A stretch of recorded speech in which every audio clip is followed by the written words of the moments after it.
Program, B.S. English. Course, Literary Criticism.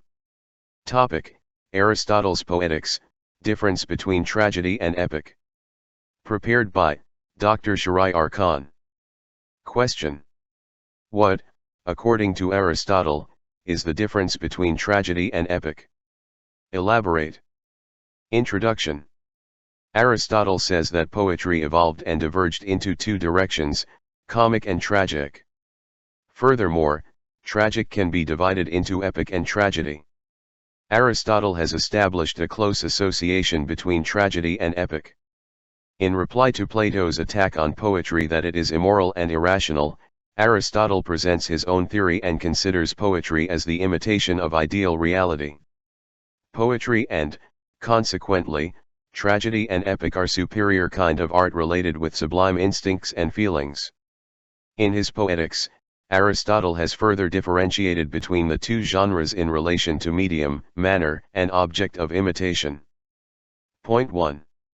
The Poetics is more focused on tragedy rather than epic, though Aristotle has discussed certain points of difference between the two. First, both epic and tragedy are imitation of serious action for portraying grand and noble characters.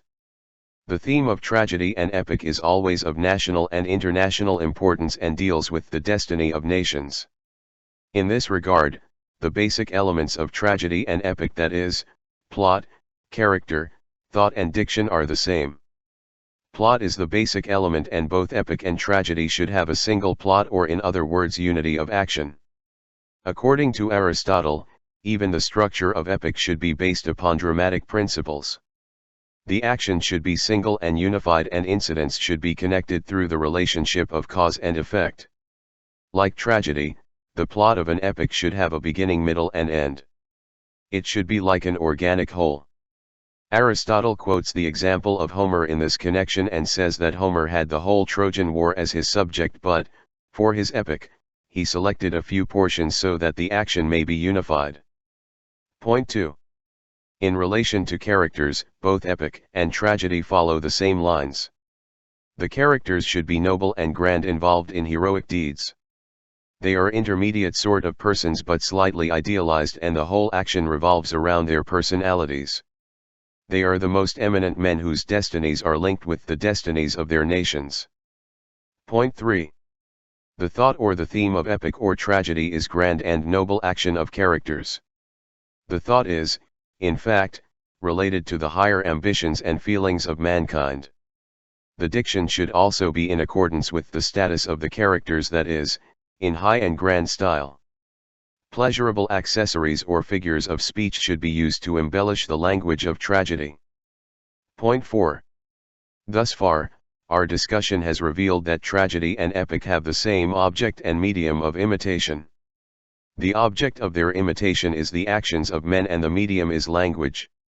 Now, we come to the difference between the two genres. The first major difference between tragedy and epic is the size or length. Tragedy, which is meant to be performed, should be compact and shorter in length as compared to an epic. The time and space for an epic are unlimited, and the action can cover very long stretches of time and space. But a tragedian is less privileged in this connection, as he has to limit his action to present upon the stage. In Odyssey, we see a period of 10 years passing through, but in a tragedy it is impossible to show such a length of time. The epic has another advantage. It can relate a number of incidents happening simultaneously to different persons. In a tragedy, only one incident can be presented happening at one place at one time. The concept of unity of place applied to tragedy has arisen out of this element. The greater size of epic allows more grandeur and dignity in the treatment of its incidents. An epic, contrary to tragedy, has the freedom to introduce different episodes to make it more interesting. Point 5. Tragedy can make use of a different variety of meters, but only heroic meter is used in epic poetry. The heroic meter is dignified and stately and more suited to epic action. Tragedy uses iambic meter as it is closer to the speech of men and suited to the imitation of men in action. Point 6. Epic has another advantage that the most marvelous and irrational incidents can be presented in it, but in a tragedy such marvelous and irrational incidents would seem improbable and unconvincing. Epic can tell fantastic episodes because it is not to be presented on the stage. The element of marvelous and fantastic adds to the artistic pleasure and wonder of the epic, even though these incidents cannot find place in the sphere of tragedy. Point 7. The major difference between an epic and tragedy is their manner of presentation. An epic is meant to be narrated, but a tragedy is essentially dramatic. In an epic, there is no scope for music and spectacle. These are extra merits and render a special vividness to tragedy which is absent in epic.